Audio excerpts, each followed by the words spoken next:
Have you ever wondered where your dreams could take you, or the secrets they could reveal?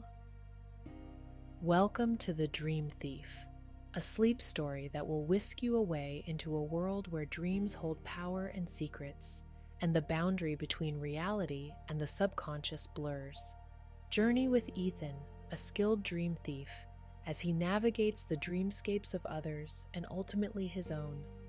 Explore the power of confronting your past and the transformative nature of acceptance and love. The story begins in the midst of a vivid, surreal dreamscape, a lush jungle filled with fantastical creatures and gravity-defying structures.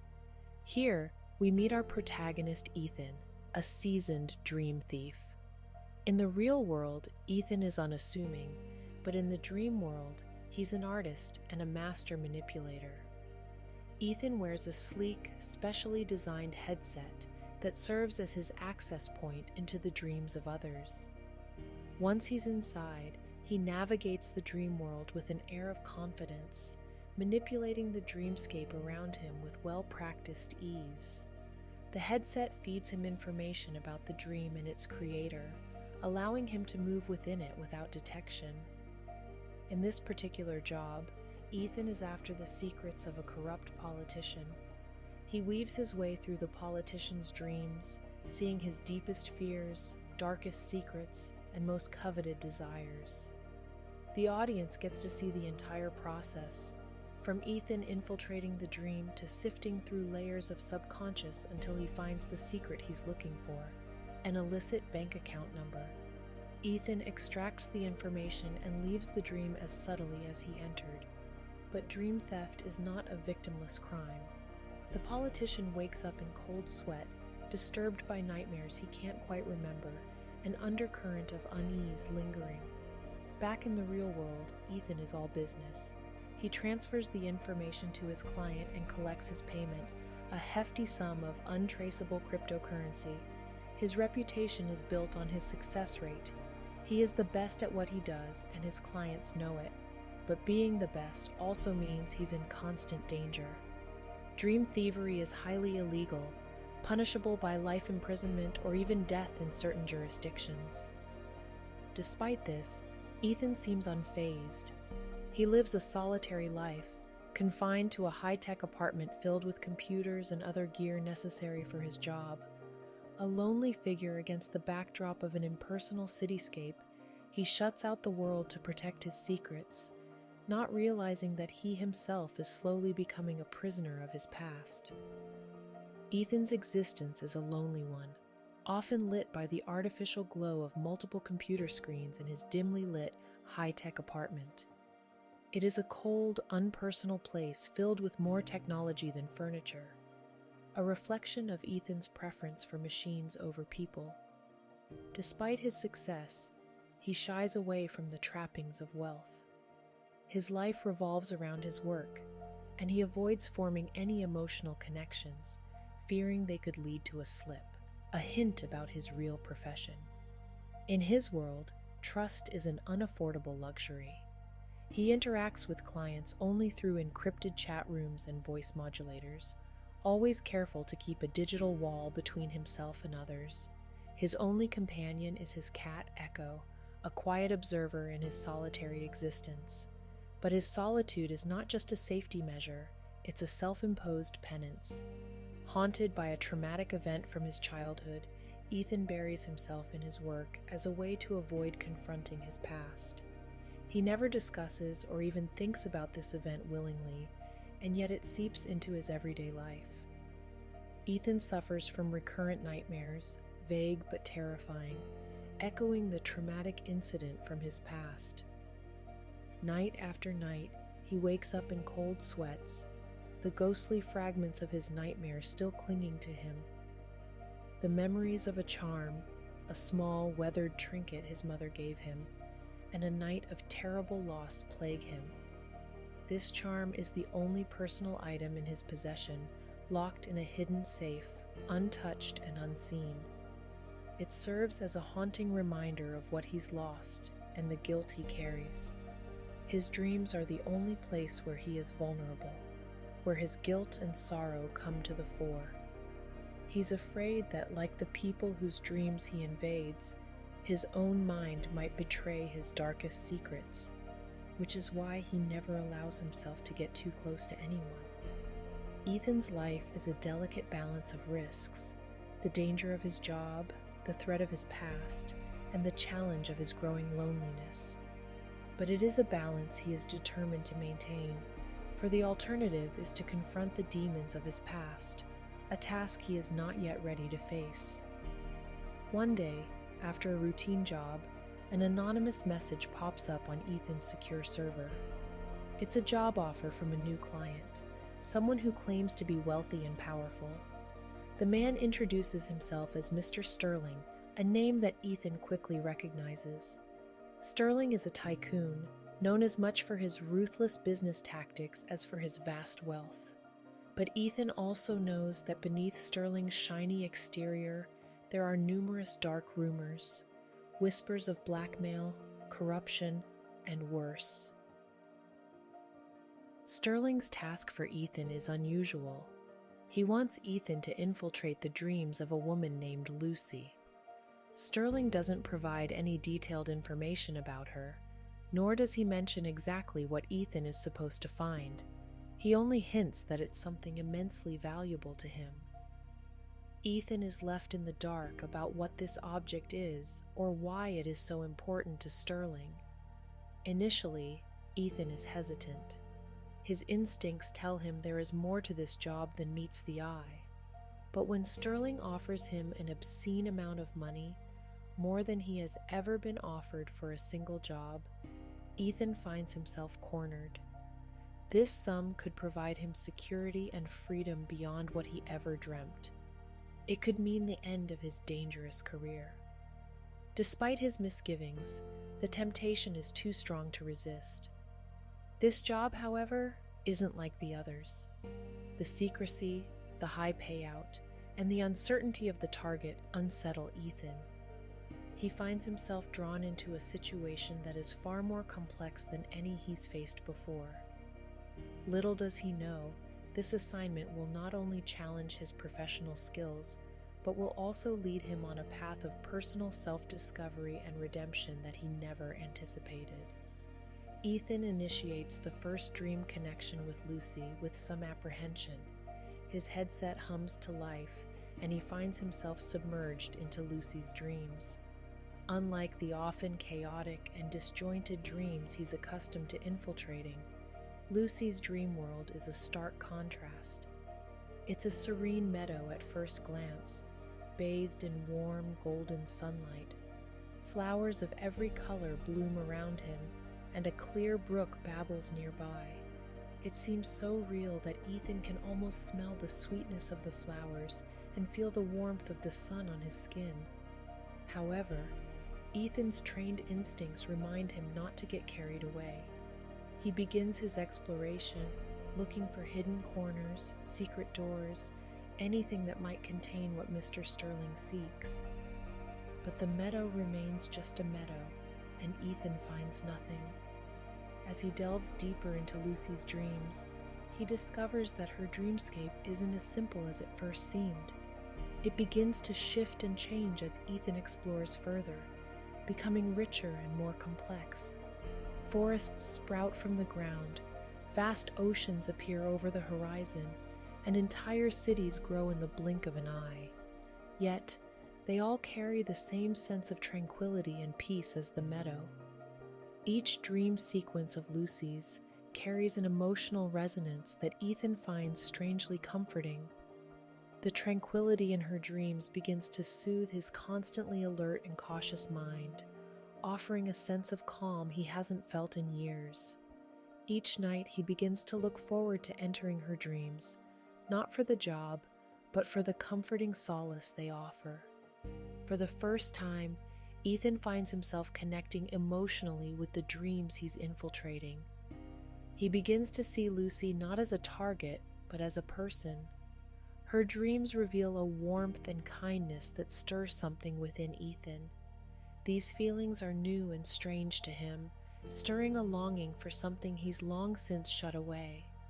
But even as he is drawn towards Lucy's dreams, Ethan never loses sight of his mission.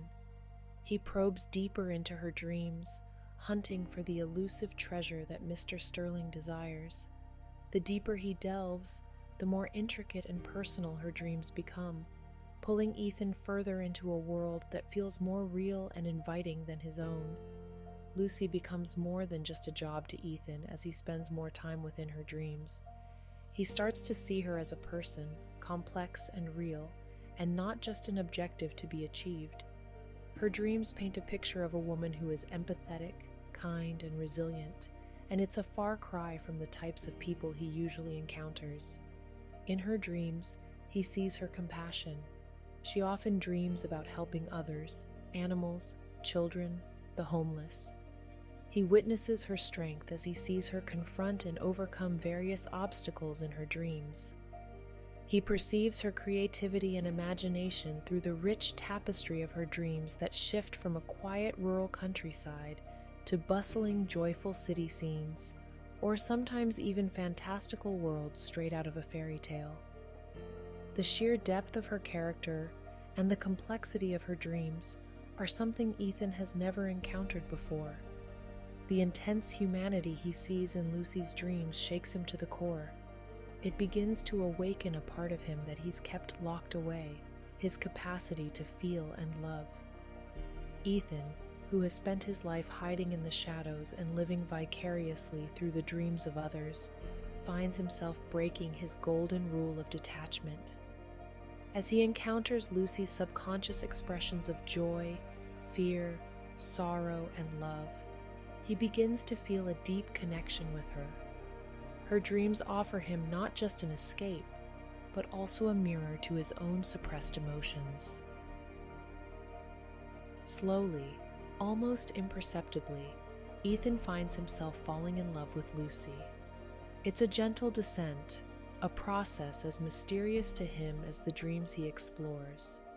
Her resilience becomes his strength, her joy becomes his happiness, and her sorrows become his pain. However, falling in love also brings with it an avalanche of new problems. Ethan is torn between his growing affection for Lucy, the task he's been assigned by Sterling, and the looming threat of his own haunting past. His once straightforward existence is now complicated by emotions he'd kept at bay, setting the stage for the conflicts to come. As Ethan delves deeper into Lucy's dreams, he becomes unsettled by a recurring motif, a charm. It's a simple trinket, similar to the one he has locked away in his safe, the one connected to his painful past. The charm appears in different forms in Lucy's dreams, sometimes as a pendant she wears, sometimes a key, and other times as a drawing in the sand. Its presence is subtle but consistent, and it jolts Ethan every time he encounters it. He's baffled and disturbed by its appearance. His past is a well-guarded secret, and there's no conceivable way Lucy could know about it, let alone dream about it. As he wrestles with the implausible connection, he begins to notice more familiar elements within her dreams. A face that reminds him of his mother, a lullaby he faintly remembers from his childhood, a burning house similar to his long-lost home. They all start appearing in her dreams, adding to his confusion and concern. These are fragments of his past that he has fought hard to suppress, now laid out in the dreamscape of a woman he barely knows, yet feels deeply connected to. As these elements become more pronounced, Ethan can't help but confront the haunting similarities. It feels as though Lucy is dreaming his nightmares and past traumas. The line between his reality and her dreams becomes blurred, turning his professional assignment into a deeply personal journey. The realization is as terrifying as it is mystifying. Ethan, for the first time in his life, is at the mercy of his own fears and insecurities.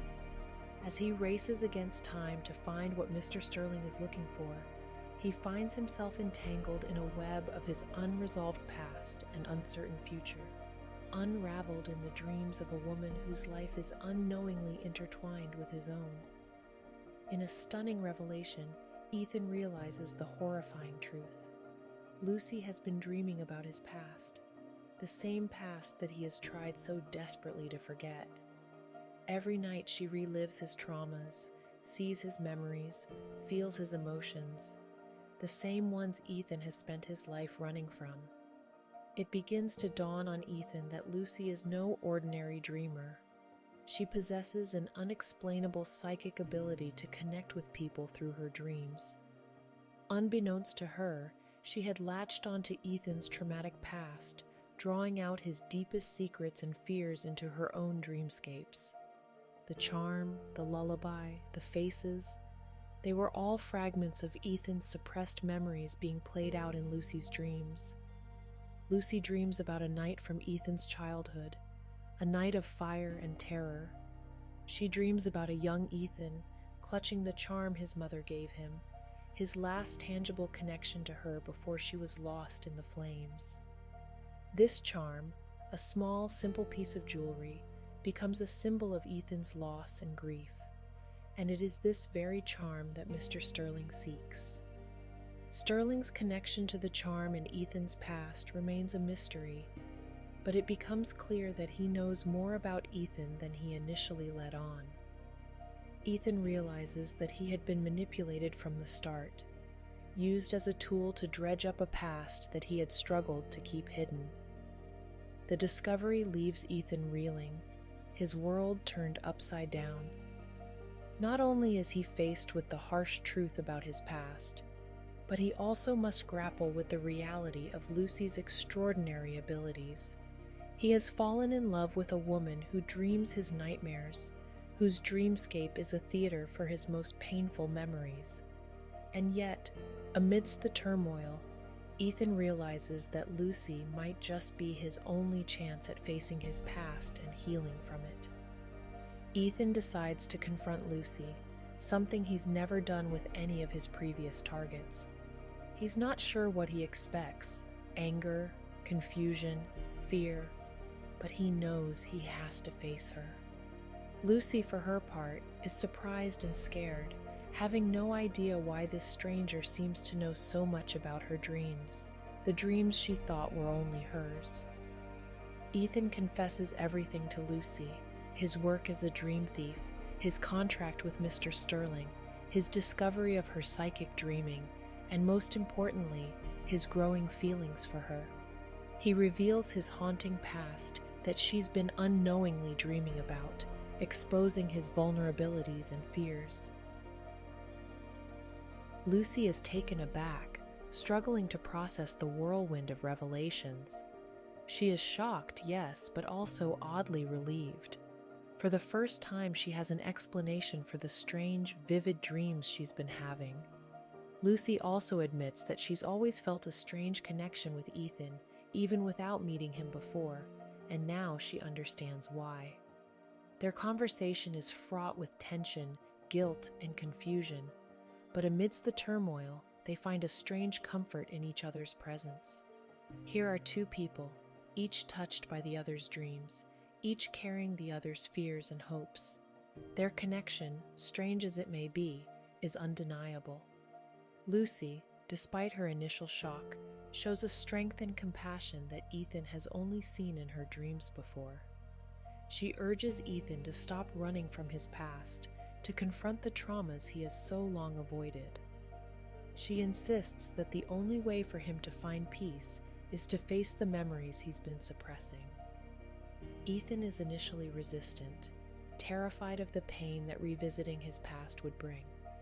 But Lucy's gentle persuasion and the promise of her support gradually wear down his defenses. She stands by him, not as a psychic dreamer or a target of his assignment, but as a friend and possibly something more. Their reconciliation isn't a solution to their problems, but rather a new path, a chance to face their fears together. It is a testament to the strength of their connection and the beginning of a journey toward healing and self-discovery. In a daring move, Ethan decides to delve into his own dreams, with Lucy acting as his guide. This is territory he has never ventured into, territory he has feared all his life. Using the same technology he uses to infiltrate others' dreams, Ethan prepares to confront his own subconscious. It's a journey fraught with danger and uncertainty, but also a path toward healing and resolution. As Ethan slips into his own dreamscape, he finds himself in a realm of swirling shadows and echoes of the past. Unlike Lucy's dreams, which were warm and inviting, his is a tempestuous, dark place, mirroring his unresolved traumas and long-standing fears. Images flash in and out of focus, scenes from his past play out like ghosts on a screen. He sees his childhood home, the terrible fire that took his mother away, and the crushing loneliness that followed. He feels the heat, hears the screams, and tastes the bitter loss all over again. He's tempted to retreat, to wake up and avoid the pain, but Lucy's voice in his ear keeps him grounded. She's with him every step of the way, anchoring him, reminding him that he's not alone. In the heart of his dream, he finds the charm, not the physical object, but a representation of it, a symbol of his lost innocence and the love he received from his mother. It's locked away in a flaming house, a manifestation of the night that changed his life. It's his final obstacle, his worst fear come to life. Despite the fear gnawing at him, Ethan steps into the house. The heat is intense, the flames leaping and snarling like living creatures. He can feel the smoke filling his lungs, the heat licking his skin, but he pushes forward, guided by Lucy's unwavering voice and the memory of his mother's love. He finds the charm amid the inferno, its presence a beacon of hope amidst the chaos. Retrieving it is not just a physical act, but an emotional one. As he reaches out and takes the charm, he is also accepting his past, embracing his fears, and opening himself up to healing. He's not just retrieving an object, he's reclaiming his past, and in doing so, freeing himself from its chains. When Ethan finally awakens, he's a changed man. The haunting specters of his past, while not erased, have lost their power over him. He has faced them head-on and survived, emerging stronger and ready to move forward. With the charm, the representation of his painful past. Now in his hands, Ethan finally understands the value of confronting one's fears and the power of shared dreams and shared love.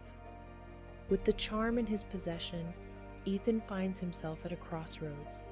He could fulfill his initial contract and hand over the charm to Mr. Sterling, securing a fortune for himself. But such an act would mean surrendering the last piece of his past, his last connection to his mother, to a man who manipulated and used him. Emboldened by his recent journey into his own dreams and supported by Lucy's unwavering faith in him, Ethan makes a decision that would have seemed unthinkable to him before. He decides to confront Mr. Sterling. Armed with the charm and the newfound resolve, Ethan arrives at Sterling's opulent mansion. He's prepared for a confrontation, ready to use every trick he's learned as a dream thief. Upon his arrival, Sterling is confident, expecting Ethan to hand over the charm as per their deal. But instead, Ethan confronts Sterling with the truth he has uncovered, accusing him of manipulation and deceit. Sterling doesn't deny it. In fact, he seems to revel in Ethan's anger and pain. The verbal confrontation quickly escalates into a physical one. Sterling's guards attack Ethan, and a battle ensues. But this is where Ethan's unique skill set comes into play. As a seasoned dream thief, Ethan has mastered the art of manipulating perceptions and bending the subconscious to his will. Using a portable version of his dream tech, he manages to put his assailants into a dream state. In this state, Ethan has the upper hand. He can manipulate their senses, make them see things that aren't there, and use their own fears against them. Ethan turns the mansion into a shifting dreamscape, where walls become fluid and the floor tilts at impossible angles. He creates illusions of monsters and fears that the guards can't fight, rendering them harmless. When he finally faces Sterling, he uses the same technique. In Sterling's dream, he confronts his worst fears, his deepest insecurities. Ethan doesn't just defeat Sterling physically, he defeats him psychologically, leaving him in a state of utter despair and terror. Throughout the fight, the charm stays securely in Ethan's possession. It serves as a reminder of why he's fighting, of what he's trying to protect. The battle isn't just for the charm, but for his past, his peace, and his future. Ethan emerges victorious, having used his skills as a dream thief, not for personal gain, but for justice. He leaves Sterling trapped in his own nightmare, a poetic end for a man who exploited others' dreams for his own benefit. In the aftermath, Ethan stands tall, a far cry from the man he was when he started this journey. He's no longer just a dream thief. He's a man who has faced his past, confronted his fears, and is ready to move forward into a future where he's not alone.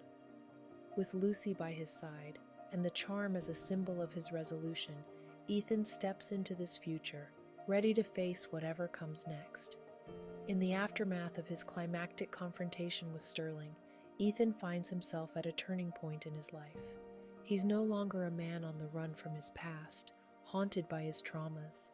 He's confronted them head-on, faced his deepest fears, and come out stronger on the other side. The charm, once a symbol of his painful past, has become a symbol of his journey towards healing and acceptance. Ethan realizes that he no longer wants to live in the shadows, to invade people's dreams and steal their secrets. The thrill and financial gain that his profession once offered have lost their appeal. He's seen the dark side of his work, the manipulation and exploitation, and he wants no part of it. Instead, he wants a life where he can be honest about his past and his emotions, where he doesn't have to hide behind a facade of indifference. He wants a life with Lucy. Lucy, for her part, has been by his side throughout his journey of self-discovery. She's seen him at his most vulnerable, learned his deepest secrets, and yet she's accepted him for who he truly is. She's not frightened by his past or his profession, but instead sees the man who's fought hard to overcome his demons. Their relationship, born out of a strange intertwining of dreams and realities, has blossomed into something profound and genuine. Lucy's psychic abilities allowed her to understand Ethan on a level no one else ever could, and in the process, she's fallen for the man behind the dream thief. Ethan, touched by Lucy's unwavering faith and acceptance, decides to choose a new path. He quits his profession as a dream thief, instead choosing to live a life of honesty and openness. It's a daunting prospect, a life without the secrecy and thrill he's grown accustomed to, but it's also a life filled with potential and love. In the end, Ethan finds redemption not in a grand heroic act, but in his decision to confront his past, to embrace his traumas, and to make a change for a better, healthier future. He's no longer the dream thief, haunted and alone. He's a man who's faced his past, dealt with his traumas, and found love in the most unlikely of places. With Lucy by his side, Ethan steps into this new life, ready to face the world as his true self.